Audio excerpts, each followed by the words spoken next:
Yes. Hi. Hello, John. Hi, parents. Hi, Monique. Hi everybody. Okay, I'm a bit kiasu, so normally I will check the Facebook page Okay. whether it's really live. No. Yes, we are live. Oh. Okay, great. Hello, parents. This is Coach John here from Learning Out of the Box, and today I have the privilege of inviting a good friend of mine, and her name is Monique. Hello, Monique. Hi, John, and hi, parents. Thank you so much for joining us today. Yes, parents. I think this weekend is a long weekend, and probably the parents are on their way home or already at home because their kids are back early. Yeah.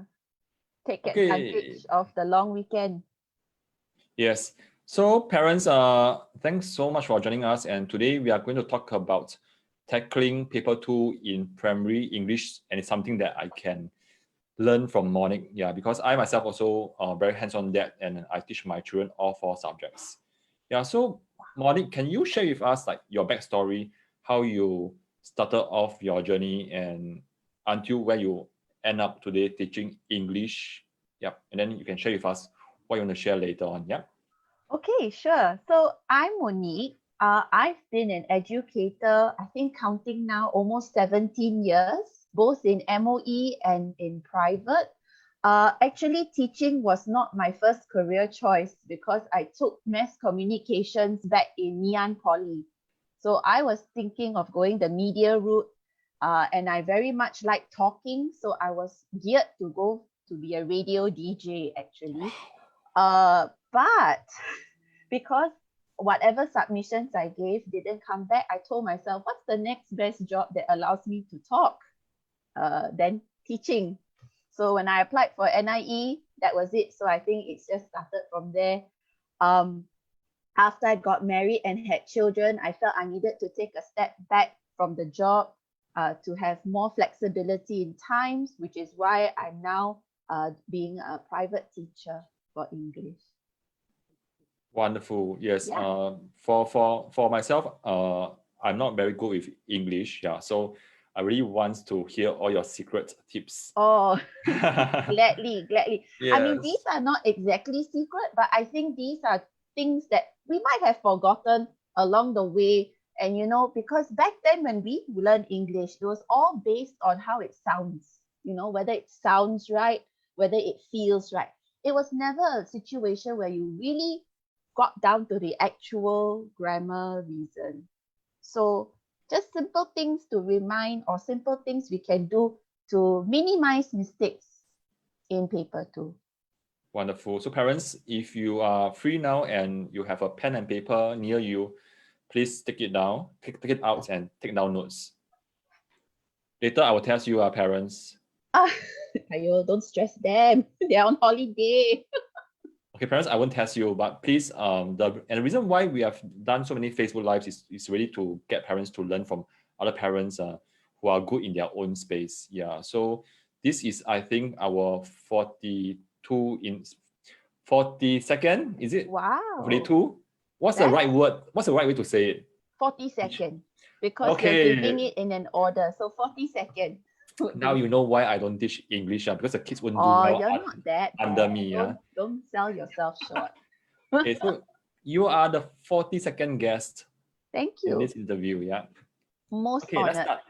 Okay, sure. So why am I tackling paper 2? That's because there are a very significant number of children who do struggle with paper 2. Like normally you would hear the majority, compo is very difficult for my child to write, or oral, it's very hard for my child to express.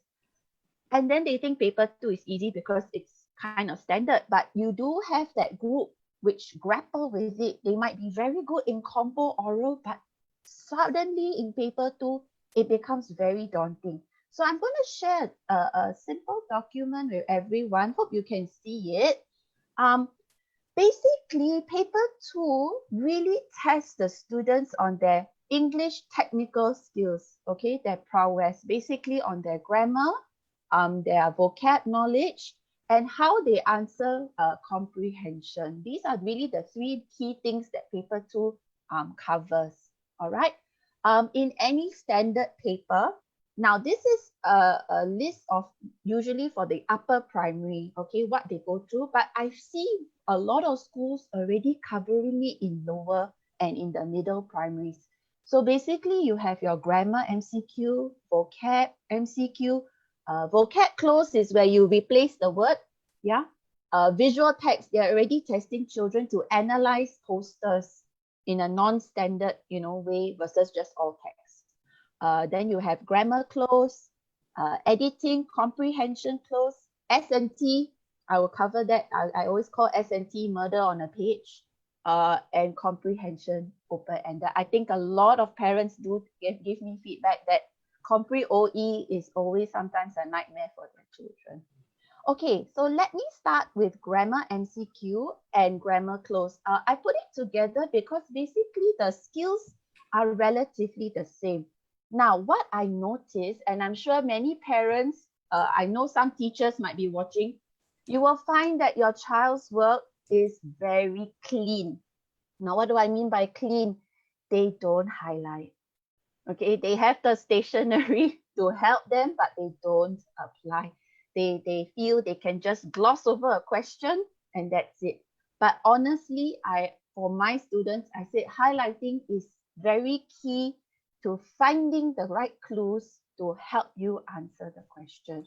Okay, so if I take the first example, B Ling, together with her classmates, something graduating from secondary school at the end of the year. Now, you have some pupils that will stop reading up to here. I will just highlight here. They will stop reading up to here because they are just focused on answering and they forget to look out for tense clues. For example, at the end of the year, right? Okay, this tense clue actually indicates present tense. So immediately your past tense answers are out. They are out. And with this structure, especially when you see clauses like together with her classmates, I always tell my students, ignore the middle information and focus on the front, the subject of the sentence. If B Ling is one person, it's a singular subject. So I tell students, actually English is a bit like math. If you know the formula, right, you locate your clues, you can answer any question correctly. So in this case, what is your singular present tense answer? Definitely is. Okay, you can't choose are. All right, a lot of students will say, but Miss Monique, there's classmates over here. Yes, but if it's in between a sentence, it's just additional, you don't take that into regard. Okay, which is why, yeah, if you see how I've broken down this, it's a bit like math. You just kind of break up the question, okay, to help identify an answer. All right. Of course, you do need to be familiar with some grammar rules. But if you consistently practice highlighting, locating the tense markers, like for example, end of the year, you really wouldn't miss out on anything.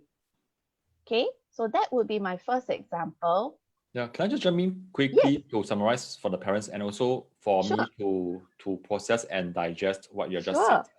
Yeah, I like the parts that you mentioned that doing the English is like math. There's a formula to it. Yeah. And I think that one of the part of the equation will be to highlight. Yeah. So parents, if this is part of the equation, and it means that you must do it. So if you want your child to do well in school, you have to get your child to highlight, because just now before this session started, Monique and myself had a short discussion, and we realized that many kids don't highlight, and versus kids who highlight, they get very high marks. So would you want your kids to do well?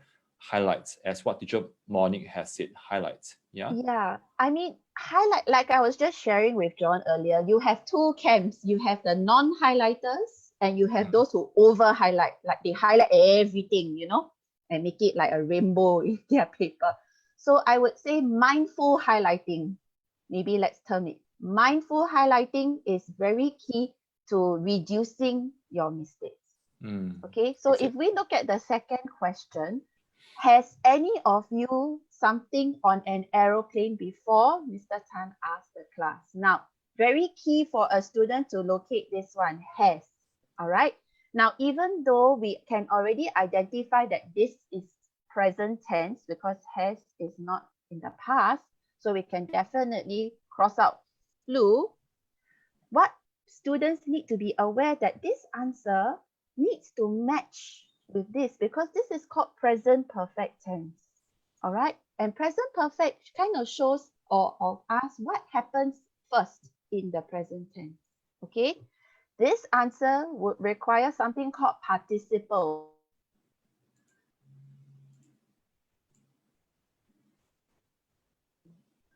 Okay, as Monique is coming back, so let's see what else I can fill in.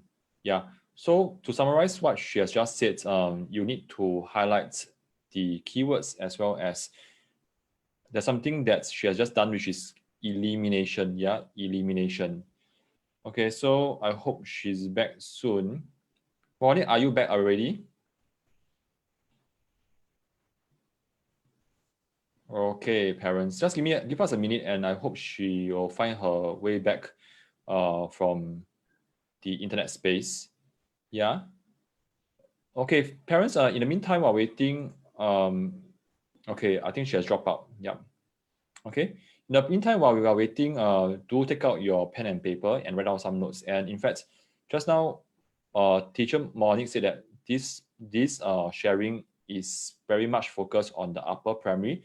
So if your child is sitting for PSLE this year, okay, you need to really make sure that your child knows all this, and then, okay, I will just drop Monique a text. Just come back online. It's okay. Just come back online. Okay. Yeah.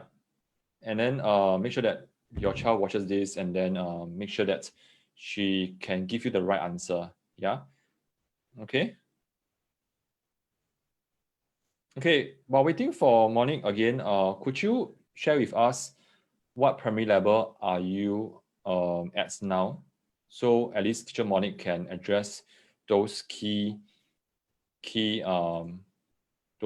skills. Yeah. Teacher Monique, are you back? Yes, I apologize. I don't know what happened. It's okay. It happens. Yeah. So it kind of disappeared. I'm so just sorry. to fill you in what I just said to the parents is okay. Take down notes and then just make sure that their kids understand all this, because this is catered especially for upper primary. So if their kids are in P6 by now, at least they should know all this. Yeah. They ought to. There should be a certain level of grammar understanding by P6. If not, please get them to brush up, because these are marks from booklet A that you really don't want to miss out. Okay, so before I got cut off, let me just let you know the answer for question is number 3, because has to come with a participle. So the answer would be flown. Today I fly, yesterday I flew, I have flown. All right. Okay, so basically, like I mentioned and what you mentioned, highlighting is so essential in answering questions. I will now move on to Vocab MCQ. Okay, John, how do your children manage this section?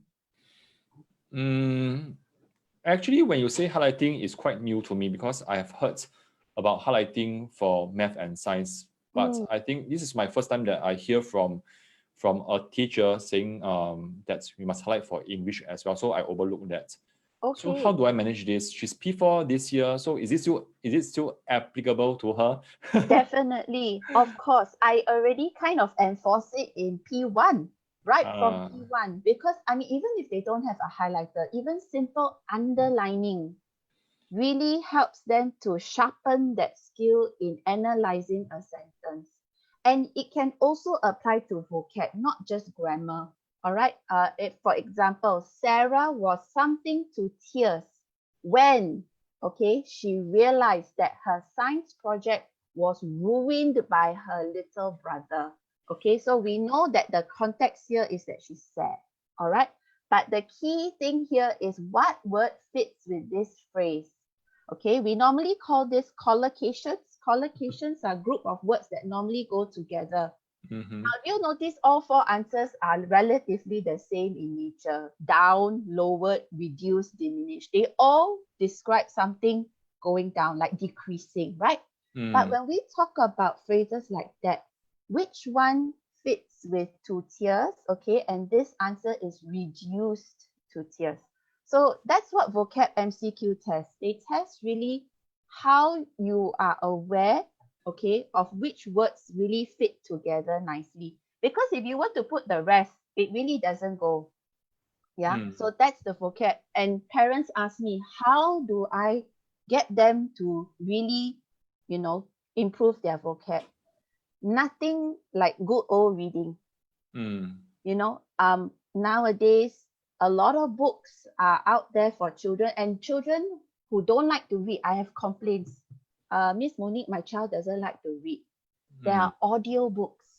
I tell them there is no excuse of running away from reading. There's audio books. If your child really doesn't have the patience to sit and read, there's audio. At least they listen, they get familiarized with words.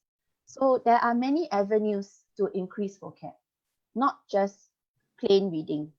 Yeah, probably I can share a bit on my experience as well. Sure.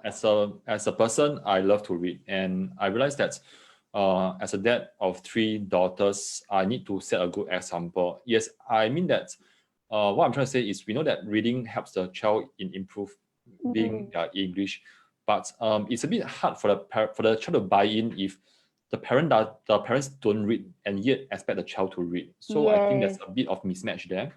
There is. So if parents can just spend a few minutes a day, just even, it doesn't have to be storybooks. It can just be news articles, just the daily news, just to go over what happened in Beirut, So much vocab is used to talk about the smoke, plumes of smoke. These are where children can pick up easily, to improve their vocab.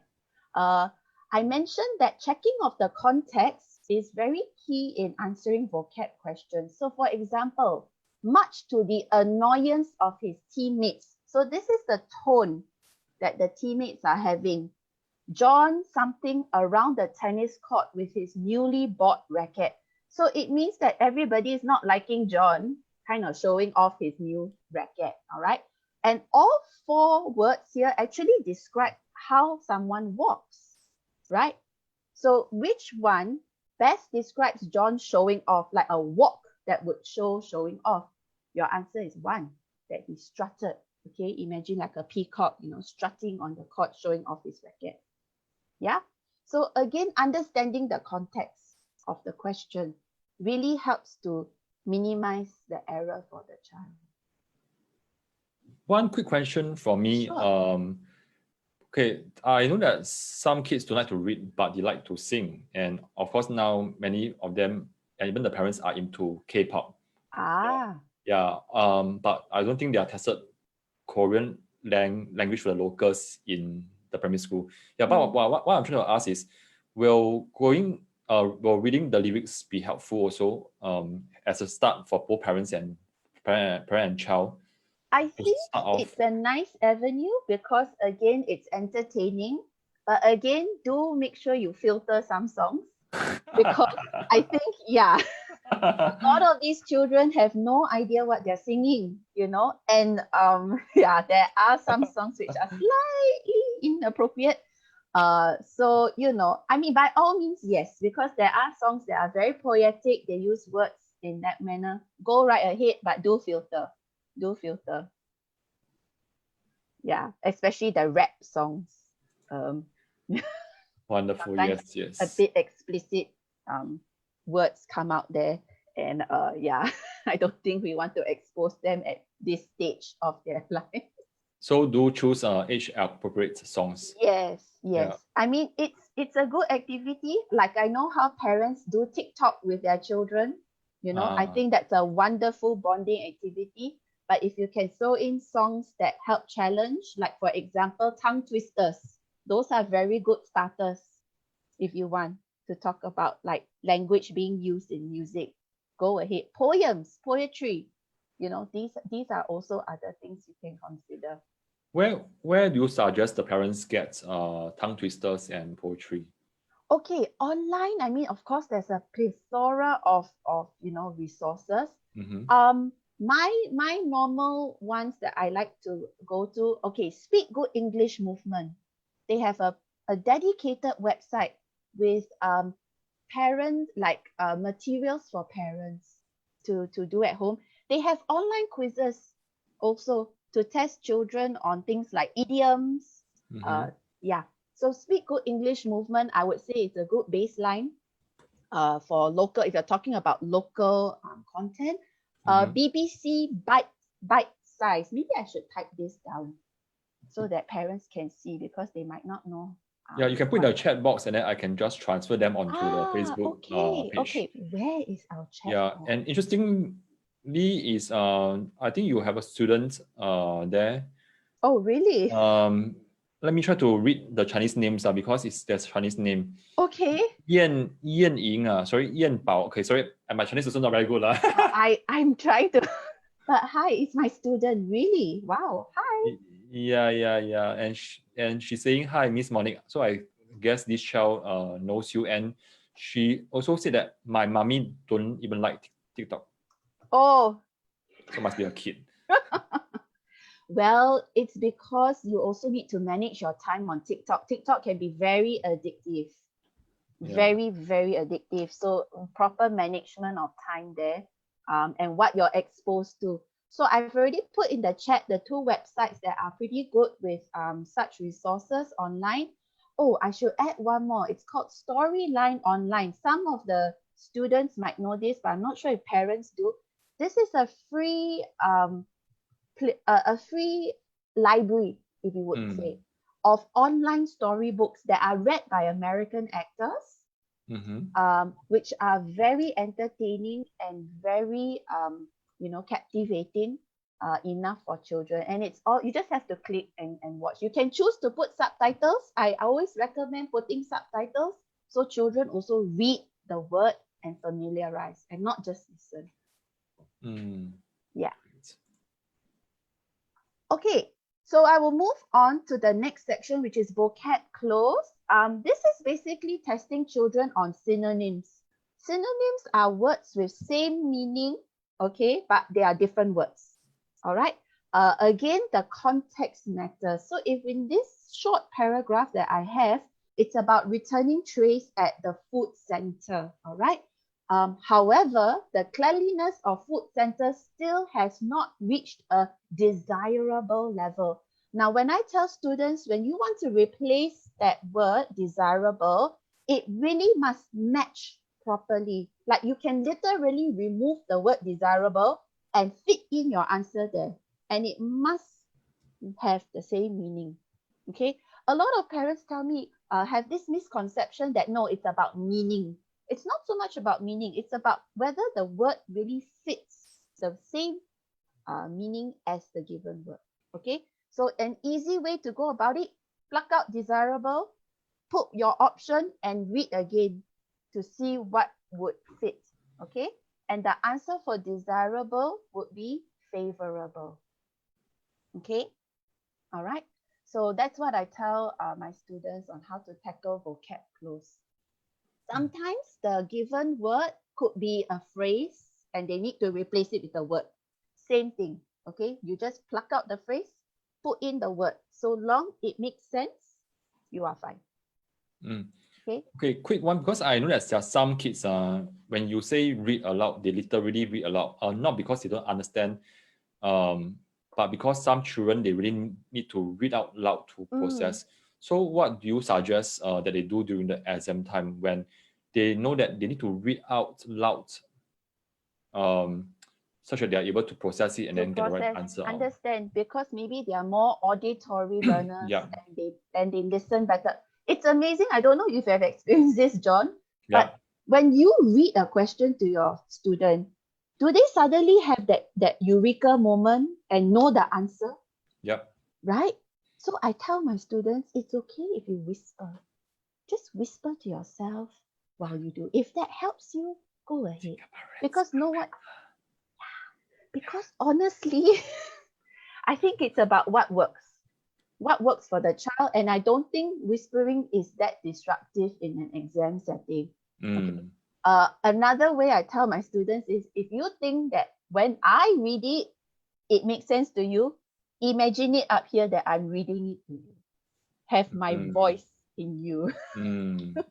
Yeah, it's so funny. It's so funny how they, when I just read a sentence, even before I reach the answer, oh, I know already.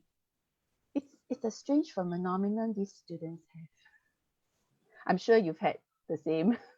Yeah, I think that because kids, they have different learning styles, so these are most probably the auditory learners. Yes.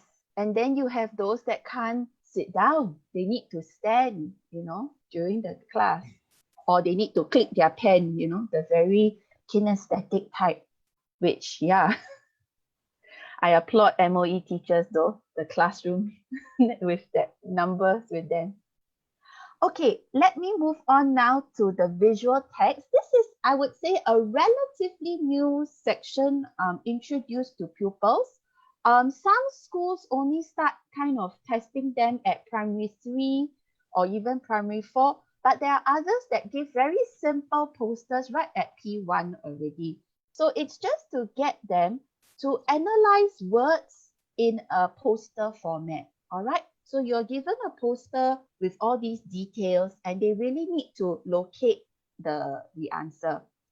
I think the biggest question that a lot of my students get wrong is, what is the purpose of the poster? A lot of them can't seem to get that idea down. And I've limited to 3 types of posters. Number 1, the poster that informs. So basically, it's just to inform, people about the benefits of eating healthily. All right, then they list down benefits. Number 2 would be your advertisements, right?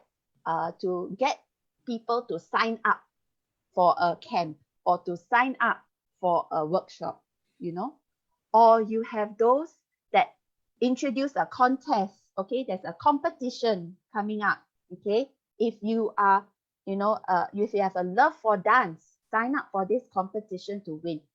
So unfortunately, because our children are so into, their studies, or they are, into their games and all that, they don't quite see many advertisements like this anymore. They don't quite have the patience to look through a text to analyze.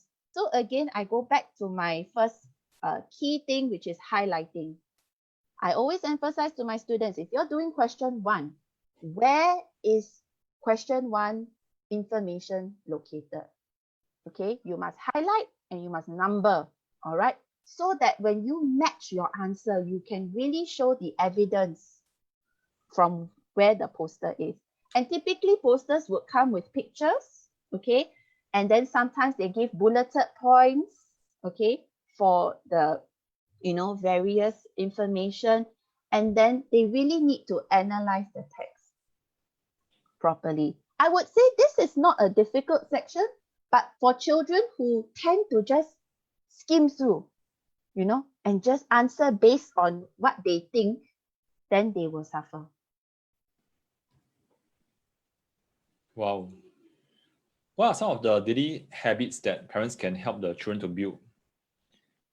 Because I think that all these, like skimming through versus really going deep down to analyze it, is also linked to the child's character, which I think parents have a big part in playing and building that at home. I think if things like focus building activities, it can even boil down to getting them to order for the whole family a meal, looking through a menu, okay? And then each person in the family tells that one child, okay, you are going to order for all of us, and you have to remember, and you have to look at the menu what we want. That would be my first thing. From a very early age, my mother would send me to McDonald's on my own. She would sit in the car and go, okay, you go and order yourself, whatever you want. So I think such things, to take note of certain and then count how much change you get as you're lining up, calculate what's the amount and make sure you get the right change from the cashier. So I think very simple, independent activities that require focus, I think would definitely help, in such activities.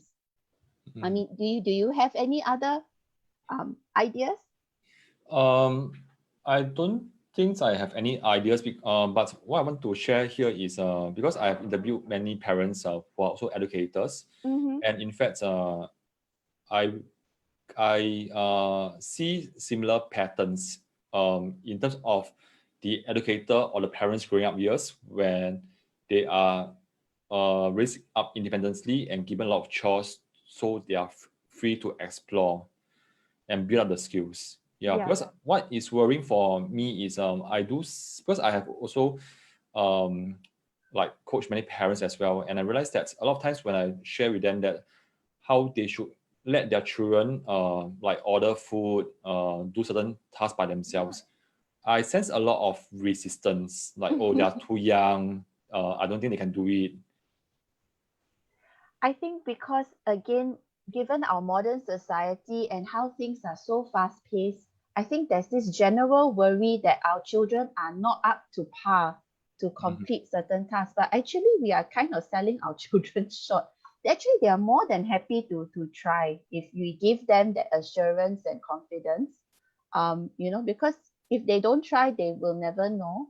And then in the long run, they will end up becoming very lost sometimes on how to think on their feet. The green man is flashing, when they want to cross the road. Do I go or do I not? Do I have enough time? All these processing skills come into play. And I think because of those things, when it comes to actual academic work, then it gets affected, because everything is sort of done for them. So when they come here, they get lost. They don't know what to do. So I think that's where we come in to kind of guide them on how to approach these things. Okay, so I won't spend so much time on visual text because this one is really not a difficult section. I move on to editing. Okay, teachers and even test papers nowadays, they are very sneaky. I would say they are very sneaky when it comes to testing editing, and because the kinds of spelling words that need to be tested, okay, can be very tricky. All right, and they also need to be aware of certain grammar skills. Back a few years ago, they actually separated which ones were the spelling questions, which ones were the grammar questions. Now, SEAB is a bit unforgiving. They just label everything together the same, and you need to figure out whether it's a spelling error or a grammar error.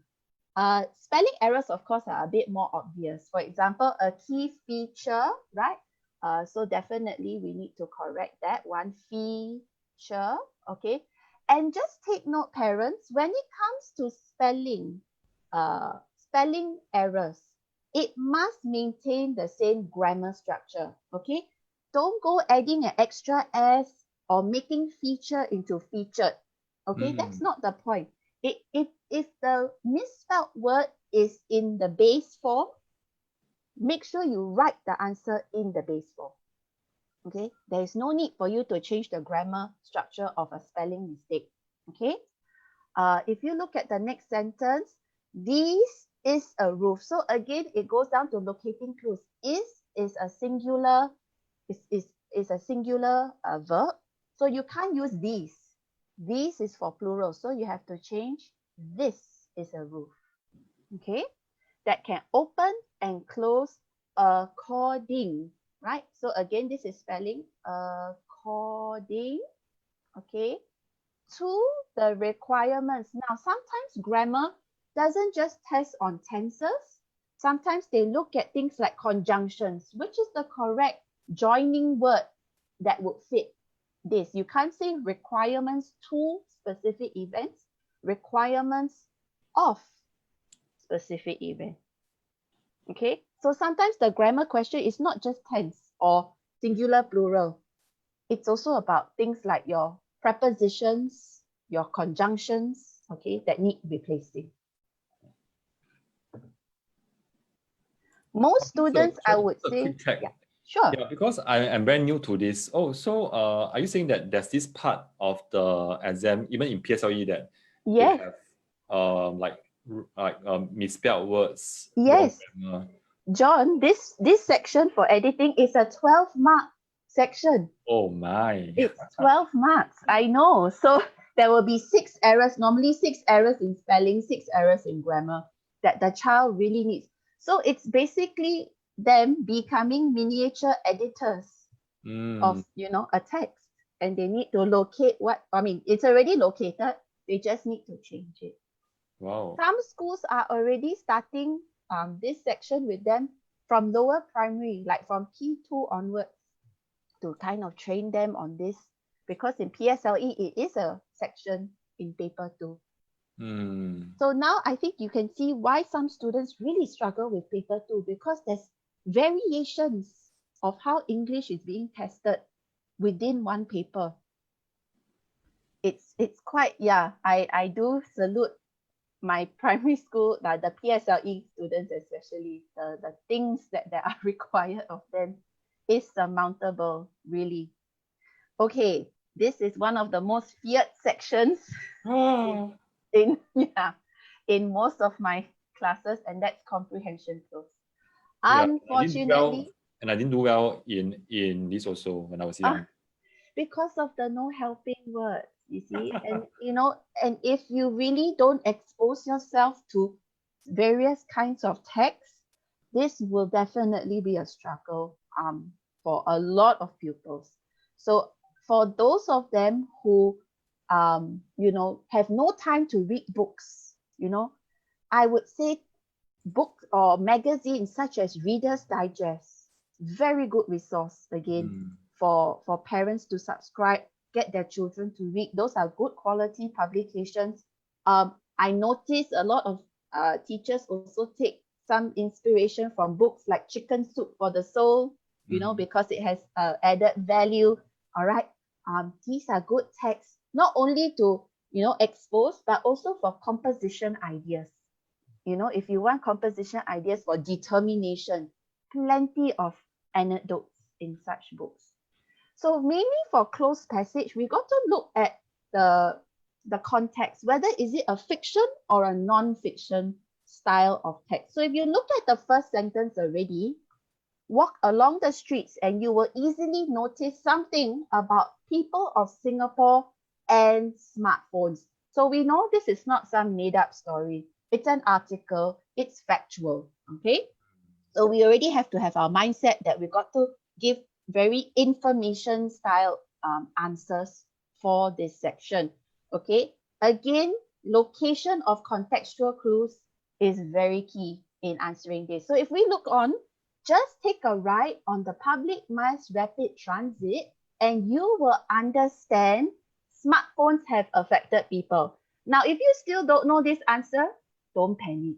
It is all right, and let me repeat, it is all right to skip the blank. Okay? Some children think that the answer will be located just before or just after the blank, which is not entirely true, John, because sometimes the clues come later in the text and they can go back to it. You don't have to immediately have an answer right and there. Read on. So let's read on. Now, if you notice the next part, people walk around holding a tablet, okay, without paying much what to where they are going. So these are all actions, right, that are leading people to show that smartphones are affecting them, okay? So because these are all actions, you will understand how, okay? It is because of the smartphone that is affecting them. And these are the actions that are showing how smartphones affect. So that's what I mean by reading on, okay? Don't be lazy to just read a little bit to the left or a little bit to the right. It will not pay off. It really, really won't pay off, all right? Read on, and then there might be inspiration for your answer, okay? So if you look at the next blank, without paying much something to where they are going. Now, if they are not looking at where they are going, the most obvious answer would be this, to pay much attention, okay, to where they're going. What is more important to them is not to, okay, this is your clue here, not to, and then something out on the latest episode of a Korean drama. That means they're so focused in watching, okay, that they don't want to what out? Can you guess? Can you make a guess? Because they don't want to, you know, they don't want to Miss out. Yes, exactly. Oh, I'm good. Yes, you are good. So this again, closed passage test phrasal verbs to miss out, all right, on the latest Korean episode drama on their devices. And look at the next part. It does not what if they walk into someone else. So I would tell students, do you think it's right to just bump into people when you are on a phone? No, right? So, but to these people, it does not matter, right? If they walk into someone else, these people do not seem to be able to. Now, some of them might struggle with this because they don't know what is gaze. And I get a lot of this from parents. They say, Miss Monique, they may not know words like gaze. So I said, read the whole sentence. Have an idea what this word gaze is talking about. If it's from their devices, right, you would be looking. Most likely answer is that you're looking at the device, right? So because gaze has to talk about look, and they do not seem to be able to what their gaze, okay? You can say to shift their gaze, okay, or to avert their gaze.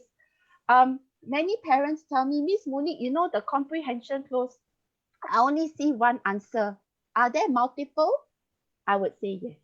In PSLE marking, there can be up to 6, even 7 possible answers to the same blank. So please don't worry. I know some of you buy the test papers, you know, the other school test papers, and you only see one answer. Don't be frightened. That's not the only answer. So long it makes sense to the question, other answers are also accepted. Do you recommend the child just reading the passage as it is, and then moving and skipping the blanks, then coming back to the first word again? Because now probably they have a better sense of the passage. Yes, I actually use that technique a lot when it comes to comprehension open-ended, which I will talk about a bit later. But definitely, if your child feels that they should read once through to get a better idea of the text and what is it about, go right ahead, okay? Maybe along the way, they already know some answers. They can just write down first, okay? And then go back again to see maybe the clue right at the bottom of the text is my answer for an earlier question. Yep. The problem lies with a lot of students not having that patience. Not having that patience to read through every single sentence. So parents, don't be afraid to nag at your children to sit and read every word, okay? It will pay off, trust me. All right, now this section, I mentioned earlier, is sometimes students struggle because it's very strict, okay? I call it murder on a page because sometimes, and it's very, it's heartbreaking for me when I see my students work and they get that because of just one mistake, okay? S&T, synthesis, is very unforgiving. The minute you don't give the right grammar or you misspell something, or you forget a punctuation, that's it. You can -1 or even -2. In P5 and P6, each question is 2 marks. So it's very horrific if they get that one question wrong. It's a 2-mark deduction right away. Okay, so with synthesis, the main key thing that students need to take note is that their answers must match in meaning with the question. That's the real requirement for students, all right? And to join sentences given the connector. So if we take a look at the first question, both the fish and the chicken are stale. All right. And you have connectors like neither nor. Right. Now, neither nor have very negative connotations. How are we going to make this the same meaning as this? All right. So when we split with neither nor, again, the grammar rules apply. So for example, neither the fish, we split up the two objects, okay, nor the chicken. Now, it would be wrong to say that they are stale because it's neither. If you say they are not stale, that means it's fresh, which then means it does not match the meaning of the question, right? So what can we do to the word stale so that it matches? We have to change the word. We have to change the word so that it fits, all right?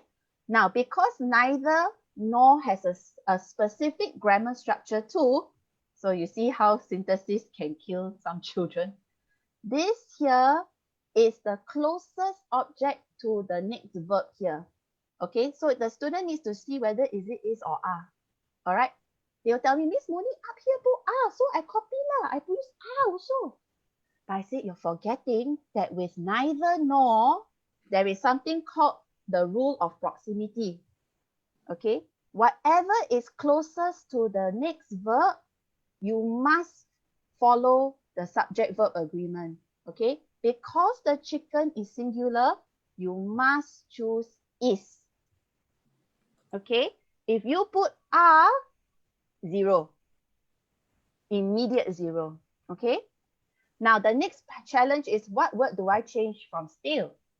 Okay, to match the question, your answer would be fresh because it is not fresh. When something is not fresh, it's stale. Okay, so that's the key thing your children need to be very mindful of when they answer synthesis questions. Okay, let me give you another example very quickly. Sorry, just a quick one. Because I also want to check whether I'm hearing it correctly. So if everything is correct, the child changed stale to fresh. Yes. But because of the grammar, instead of is, he puts are. The whole thing is wrong. The whole thing is wrong, John. 2 marks, no like empathy marks or sympathy marks. Unfortunately, it's not. 2 marks gone for wasting my ink. Exactly, for writing the wrong grammar. So I know, it's so wasted. So when I check, like when children show me their test papers and I look, oh, my heart breaks. It literally because of just one word. It's such a shame. So parents, do make sure your children check. I do have a simple checklist that I tell my students. First of all, please check for spelling. Check that the spelling is correct, okay? Followed by the tenses, okay? Then the organization of the words, organization, followed by punctuation. So in short, stop to check all this. I tell my students, stop and check your answers. Make sure spelling is correct, your correct tense, the organization of your words. Does it make sense? And your punctuation. Okay. They need to check these 4 things. And this can be applied for comprehension later on when I go there. This can be applied for comprehension as well. If not, wow, the careless mistakes are really in layman terms, very sayang. Yeah, now I know why after so many years that I didn't do well in English. So now I'm seeing from the teacher's perspective. Actually, it's not simple for our kids. I mean, for those who did well, probably they have also a rich reservoir of yes, and they do a lot of reading. Yes. So this is also my shout out to parents. Do have some empathy for your children. Okay. These questions are tricky. Okay. They are all of 10, 11, 12 years old. All right. For them to be tackling English at this level is not easy for everyone, really. Especially if you don't, like what you mentioned, they don't have that foundation from an early start. You know, do show some empathy. Don't be too hard on them. Don't be, because they really are facing very tricky ones. For example, the next question. Ken has dyed his hair a striking green. He works at this cafe. Now, when you use connectors like whose, okay, you got to take note that whose talks about who the object belongs to. Okay, so I always tell students whose has to come before a noun. All right, because you're talking about this noun belonging to a person. All right, so when you go back to the question, okay, maybe I'll type it out so that it's a bit clearer. Okay, so we mentioned that Ken, okay, whose, now what is the item we are relating to here? It would be his hair, right? So whose hair, okay, and we still got to mention information like it's striking green and he dyed it. How do we turn around and switch around these words, right? Whose hair is dyed a striking green, okay, and then we still need to make sure we complete the whole, all the information about Ken works at this cafe. Okay. Oh my God. Yes, they have to take note of all these little bits of information to ensure, because I have marked hundreds of questions. There Or more are than that. students that miss out. They miss out, you know, things like that, and then they lose marks again. If I'm the child, I will put hair is dyed a striking green and works at a cafe, at this cafe. Is it still wrong? Yes, unfortunately, because that's Oh, not how whose the structure works. okay. So Oh, again, like I mentioned, synthesis, murder on a page was done. But with practice, parents, as much as it sounds very bleak, you know, that synthesis cannot be tackled, don't fret. Don't fret. So long as the child practices the structure, okay, they will know it. They will. It's just a matter of practice. Okay. Finally, this is another question that PSLE loves to tag, and that is reported speech. Okay. Basically, they are requesting that, or tasking the child to write what has been said by someone else. And because it has been said, it's in the past tense. So they need to be aware that certain tenses, certain pronouns need to be changed. For example, is, this is present tense. My, this my needs to change, and you got to look at the name. You see, children got to know which one is boy name, girl name. Jenny. to correctly put the right pronoun. Okay. So in this case, because it's a question, there's also another structure that the word where also, or rather the verb and the pronoun kind of swap. Danny asked me where. You cannot say where was his wallet. When you report, the verb and the pronoun will swap places. Where his wallet was. Because it's no longer a question, it becomes a statement. And because of it being a statement, all these words swap around. They do a bit of a merry-go-round, okay? And children need to know this. So again, parents, have empathy for your children. They are really tasked with a lot of rules to remember, and you know, lots of things to change. Just guide them. Be supportive, just guide and encourage. Don't give the answers right away. I think that's one thing teachers also, as a general feedback to parents, don't give the answers right away. Lead them a little bit. Okay, instead of is, what should I put? Instead of my, what should we put? Question your children. Don't be afraid to question and just test. And don't answer right away. Back in NIE, I think you would recall this, John, that there's something called wait time with students. You wait. Give them that few more seconds to think. And it really empowers them. Because if we continually tell them the answer right away, they will just feel they can't answer this anymore. And then straight away, you will hear the negative, feedback from them. Yeah, this is difficult. I cannot do. or they will stretch and stretch and stretch to finish just one page of homework, you know. So I think it just boils down to encouragement for the child, because really the things they are tasked to do are surmountable. All right. All right. Can I ask one question about the Danny one? Sure. It just come out of the blue. Yeah. Yeah. Okay.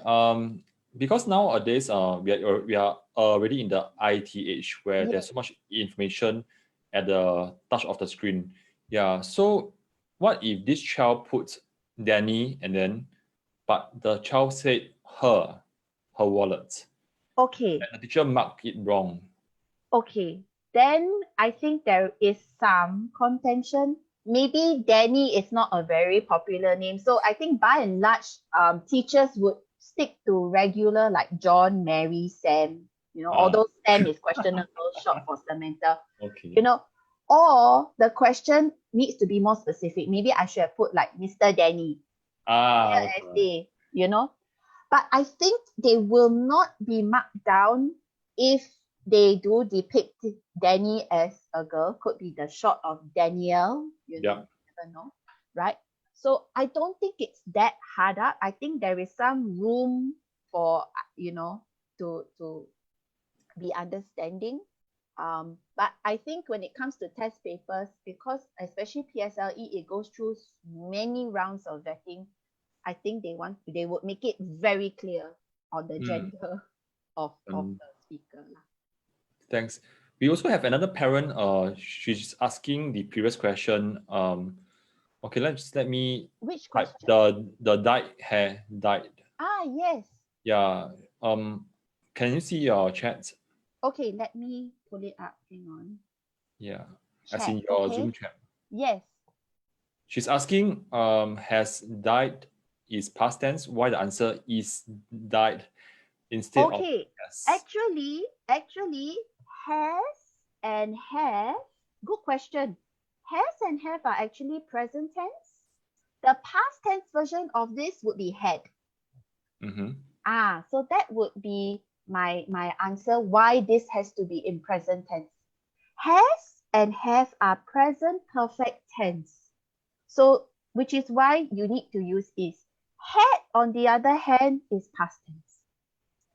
Has is definitely present tense in this case. I know it's a big, it's a normal confusion among my students as well.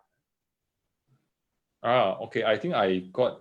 Okay, I think when you explain and I read her question again, I think it can be easily misunderstood. Yes. The correction, I mean the right answer is whose hair is dyed. Right? Yes. Correct. The object is okay. I don't know what the exact word, but there's something being done to the hair. Yes, exactly. At that point in time, because if you look at the second part, this is also present tense. Works is also present tense. So if you wanted to maintain the has died, you can, but you got to change it a little bit. So if you want to maintain that has died, you can say whose hair, okay? If you want to write has, you must include the word been, has been dyed. Wow, amazing. Striking green. You can maintain it, but the problem lies that you need to add this extra portion. Okay. To me, my general rule to students is if we can minimize the changes as much as possible, let's do that. This will not be marked wrong. Okay. Like I've mentioned before, in PSLE marking, there will be 6, 7 acceptable versions of the answer for synthesis. So not to worry, your child will be given a fair assessment of their answer. Oh, thanks, Monique. I'm learning so much. I know. Welcome to the world of grammar. Yeah, I mean, it's giving me like a headache right now, but I think now I know. Don't be. Yeah, but now I know well, at the same time, I also begin to appreciate the beauty behind the language. Yes. Slowly, I mean, while it sounds very jargony and, you know, there's so many rules involved, it's really not that bad.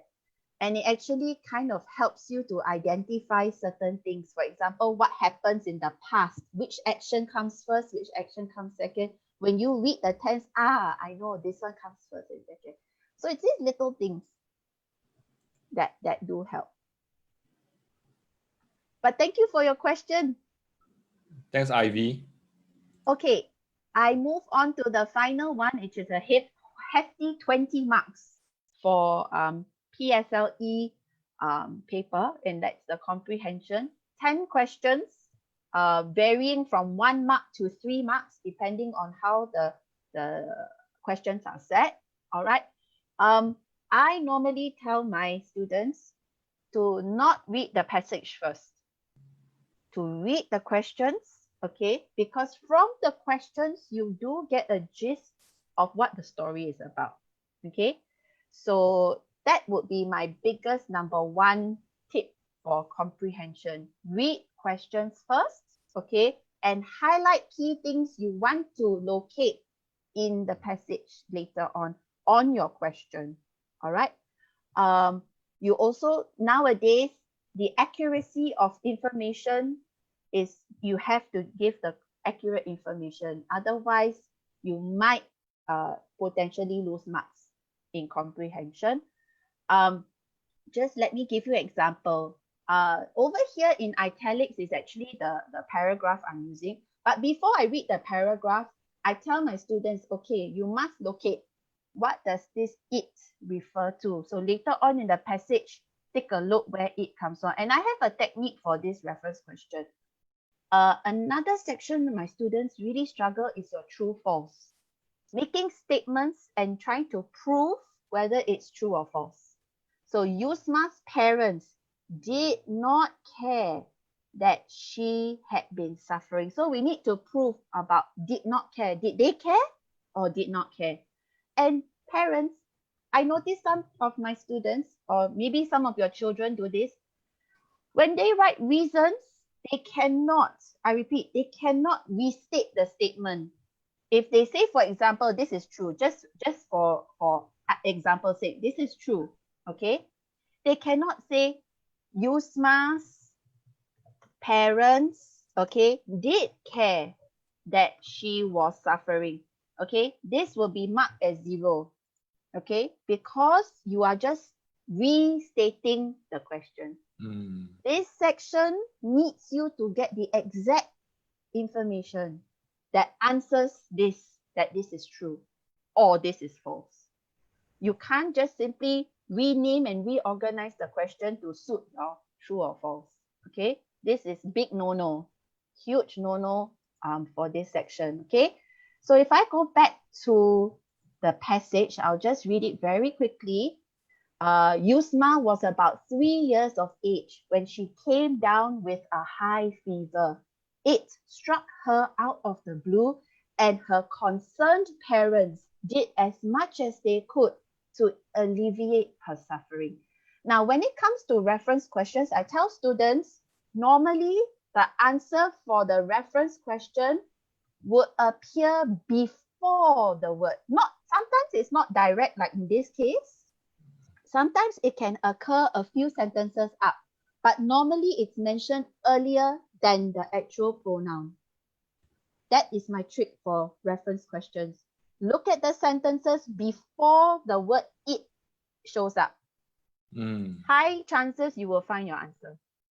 So in this case, what does it refer to? Okay, a high fever.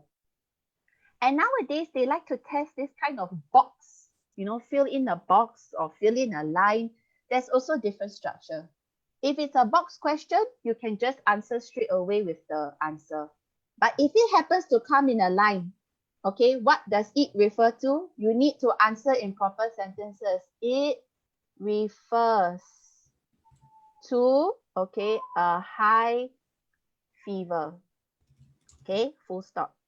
Some children like to do this. It refers to, I'm okay with it, but just make sure they spell correctly and they punctuate correctly. If they forget the quotation marks, it's punctuation error, minus half.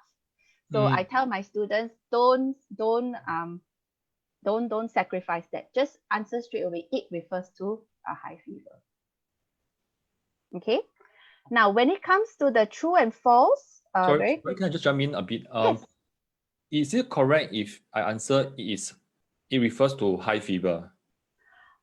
It refers to high fever may be grammatically wrong because, I mean, not only is it because it's mentioned, it refers to high fever doesn't tell you like the quantifier for the high fever. You just say it refers to high fever. I would say there might be some reduction in marks because of the structure of the answer. Could it be like, for example, if this is a cat, we don't say that it refers to cat. When we say this, it refers to a cat. Again, it depends on the text. If it's just about a cat, like in general, yes. But if there is a particular reference to the cat, then it would be the cat.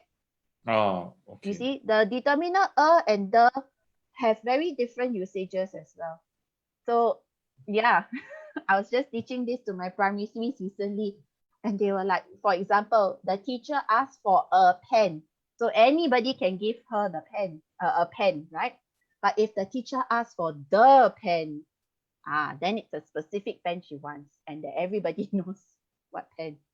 So just that simple and the makes a big difference.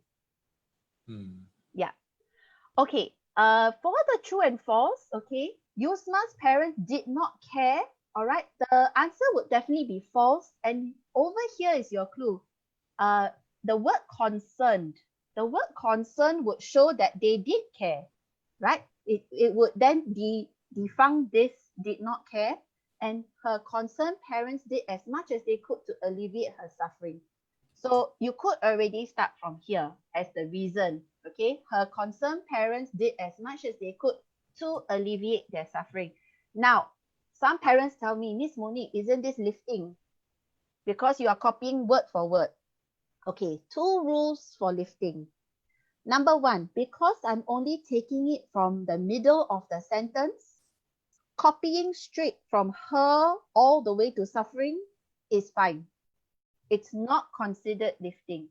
It is only considered lifting if, say, you start from here. It struck her out of the blue, like you wholesale copied the entire sentence down. That is lifting, and they will deduct. Okay? Another trick I tell my students is this. If you really, really, really have no choice but to lift, certain words you can change. For example, instead of her, you can easily change to Yusma's parents. Okay? Just change this and you are safe. Yeah. You just have to change one pronoun or perhaps change one of the words in the answer and you will be safe from lifting. So that would be my other tip for students when tackling such questions. Wonderful. Okay, that's about it. Yeah, this true and false reminded me of math as well, because lately these few years there are many I won't say many, at most one per paper, but I start to see in many papers.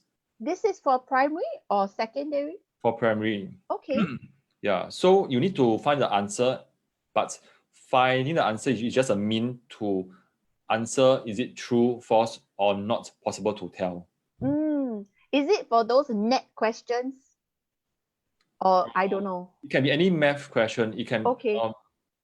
I think last year it appeared once as well. Wow. It can be easily identified in the sense that most math questions will have the question and a big space for you to solve, and then there's an answer box at the lower right. Yeah, but this comes with a box. Okay. Wow. Yeah, so they have statements, true, under one column, false under one column, and I think the third, which is the trickiest one, is the third column, and it has a heading which is not possible to tell. Wow. I wouldn't want to be in your shoes. I I want would to be in be your shoes as well. actually ah, So hard to like teach when it comes English. to the heuristics. Oh man, like I love math. Like I was just sharing with John how I actually did better in math than English back in my schooling days. But here I am teaching English now. I think the you know the preference has changed. Mm. Yeah. And there's a saying that I mean, I realized that when I teach some kids, because their English is not very strong, so while trying to solve a math question, they already find it's hard to understand it. Yes. That Yeah. is So, another complete, a comment I get because of the English, weaknesses. It affects math and the understanding, which is why we go back again to highlighting clues. Okay, please encourage your children, parents, to highlight clues, really to help them organize the points, whether for math, for problem sums, whether for English when it comes to paper 2. thanks so much for sharing, because I think I learned a lot, and my biggest takeaway is the process skills are almost similar for all the subjects. Yes. Even for mother tongue, I think the format is about the same, and the answering technique should be the same as well. Yes, close to it. I do know their oral marks are more than English. I think it's something like 50 marks for oral. In fact, the again, the requirements for that is tough. Yeah. So thanks so much for sharing. What will be your key takeaway for parents who wants to implement some of your techniques right now? I think my key takeaway would be patient with them, be patient with them.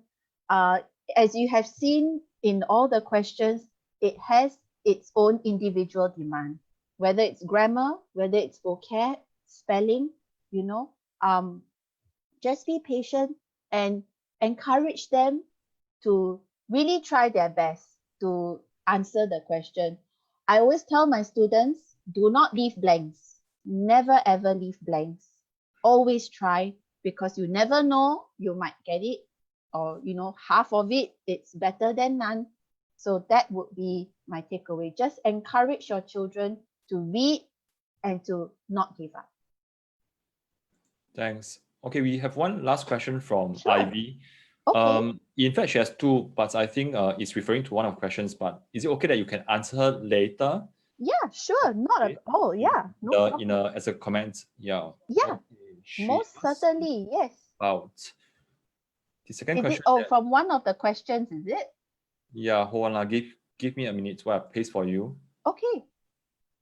Okay, actually she asked two questions. Because in the interest of time, Yeah. let's just cover the bigger one. Okay. Comprehension is always the weakest section that children encounter. How can children try not to lose marks in this section?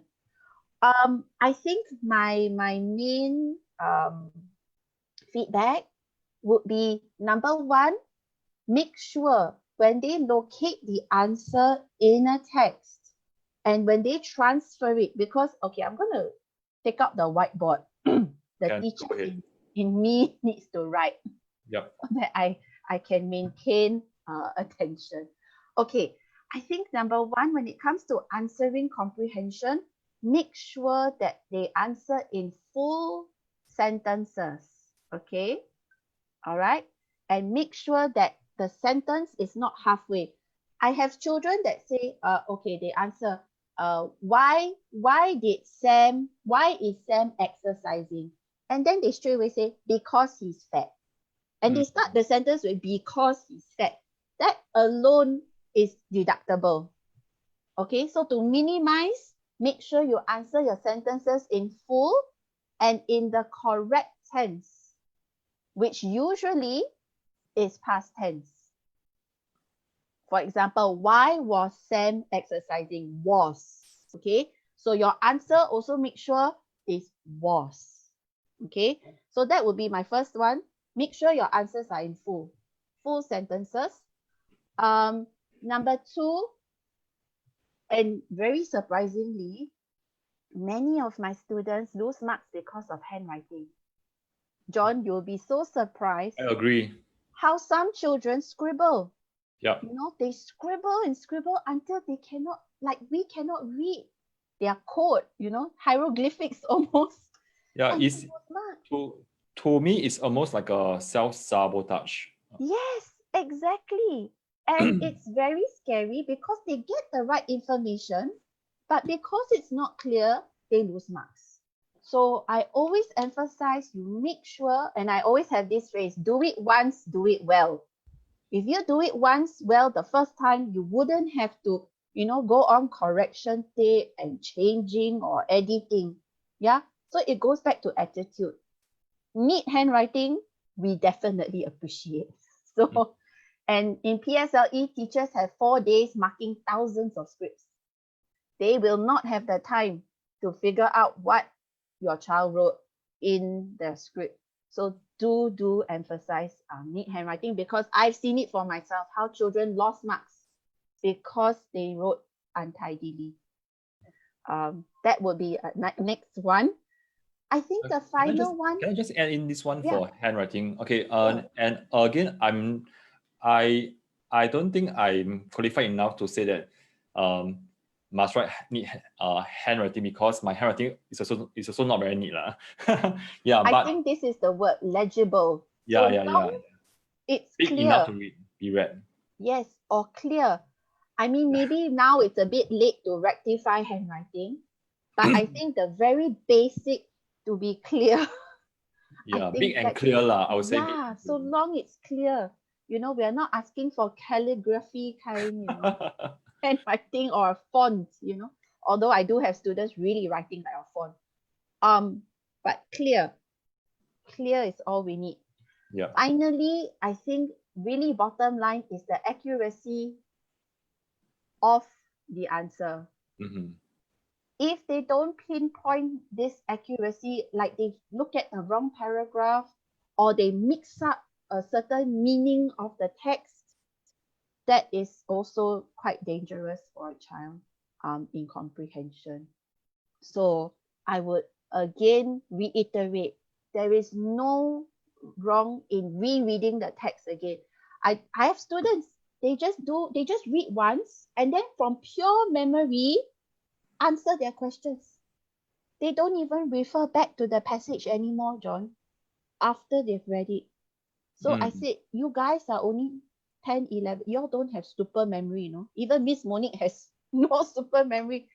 It is okay to flip back, to read and refer and check again. Okay, don't be complacent. I think that will be my last one. Don't be complacent to check. Yep. Yes, don't be complacent. Okay, the paper 2 is 1 hour and 50 minutes long. They have sufficient time really to check their work. Okay, they have sufficient time to check their work. I know students that can finish a whole paper 2 in half an hour and then they are lying on the table.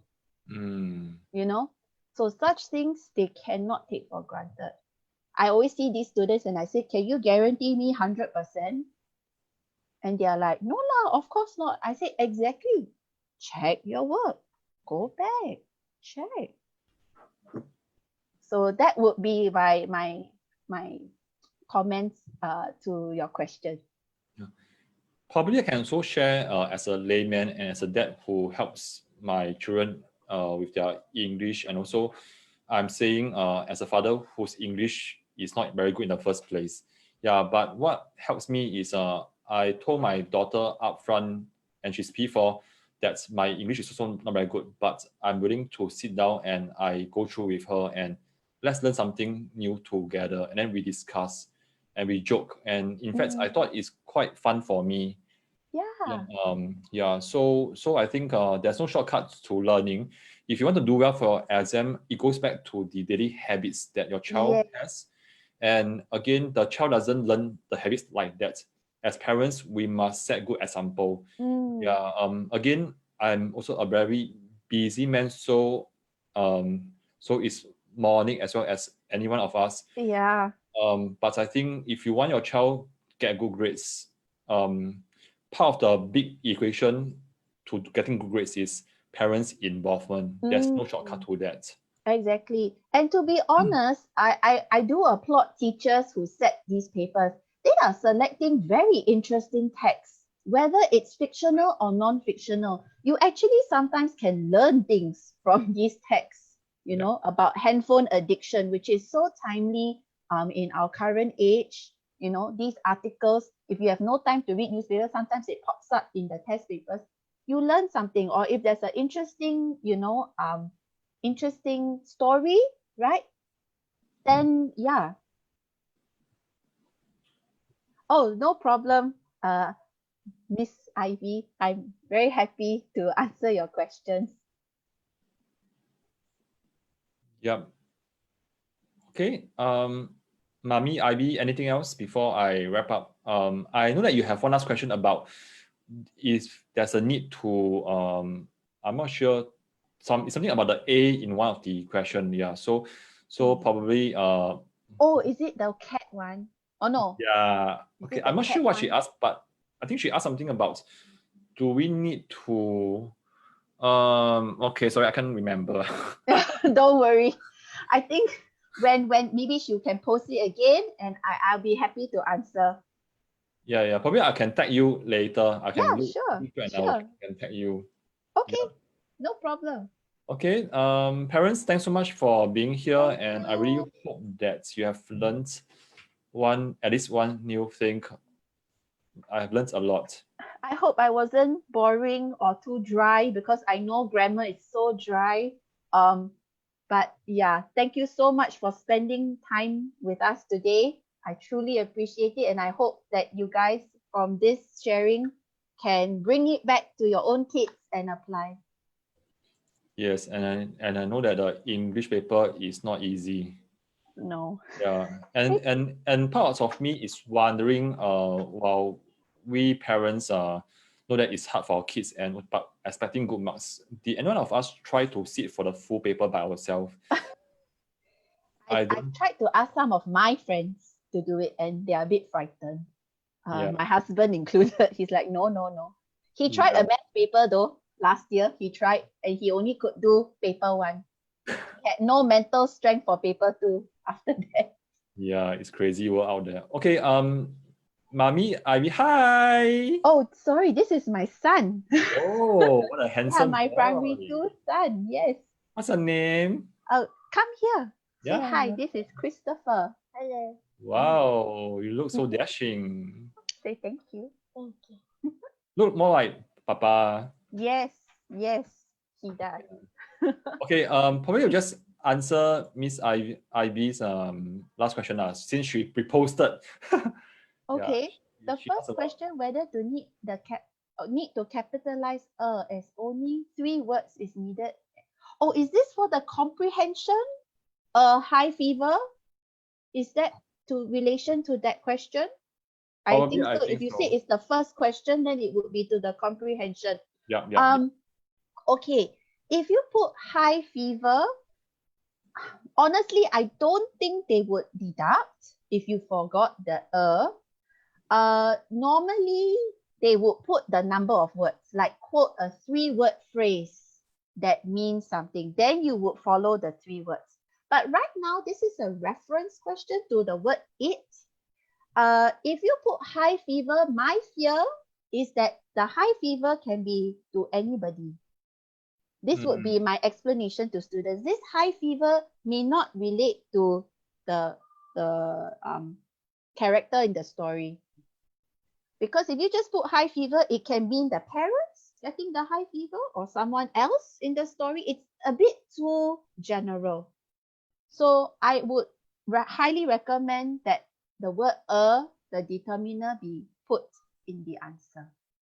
And box questions have no word limit unless it's stated.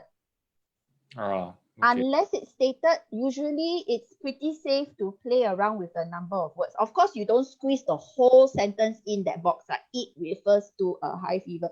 You don't squeeze in that. That one, you save it when the answer is a line. So again, students need to identify the kind of, question. Thanks, Ivy. And thanks, Yeah, Monique. actually, you don't need to capitalize it. It's okay. It's okay not to capitalize in box questions for determiners. Great. Ivy, I hope you have the answer to your question. And if you need some more help, you can just tag Monique. Yeah. Yes, feel free to ask me questions. You can drop me a direct message. I will be happy to answer your questions. Or to Okay. anyone. Yeah. Yeah. Okay. Quick question. Since some parents may have some more questions, so how do they get in touch with you? Okay. Well, I don't have my own sort of Facebook just for my work. So I'm okay if you text me via Facebook Messenger for now, because I think John has tagged me in today's post. So just go ahead and Facebook message me, and I'll be happy to answer you from there. Okay. Yeah. Just remember to because if the parents is not connected to us via another friend, it will be inside the message request. Okay. Yeah. So you So need to I check will be looking out for your messages. Don't worry. After today, I will be actively looking in case any of you text me. Okay, just a quick one before we wrap up with my last question for Sure. all our guests. We have a child by the name of Clarinda saying hi to you. Oh my gosh. Hi, Clarinda. She's my primary 5 pupil. Hi. Oh my. Oh, So my students are also seeing me getting embarrassed and going through another lesson. Take it as revision, okay, Clarinda? yeah. I think she has posted like almost 70 comments What? with all the shots and then the smiley faces. And Oh, thank you for being so animated. Okay, but I think you must also spend time to do your work at home, okay? Speaking. Nah, I'm just kidding. But thank you for your support, Clarinda. I truly appreciate it. And for everyone who has joined us today, thank you so much, John. I must thank you for the opportunity, really. Okay, last question from me. Yeah, as you know, the 12-year-olds now are feeling the heat, getting anxious. I think 1 we month are feeling the plus, heat too. only 1 month plus to their PSLE. Wow. Yeah. 1 How time flies. Yeah. So okay. So now I know that you have been teaching in school. I mean, you had taught in school. Yes. Now still teaching, and now you have the wisdom, to do an English paper very well and get 100 marks. Okay. Try to, yes. Yeah. So now, if I invite you to walk down the memory lane, and then as you walk down to your younger self, you bump into the 12-year-old Monique. And she is looking at you in the eyes, and she's so close to you that you can almost touch her. Wow. What will you say to her? There's no wrong or right, and it can be anything.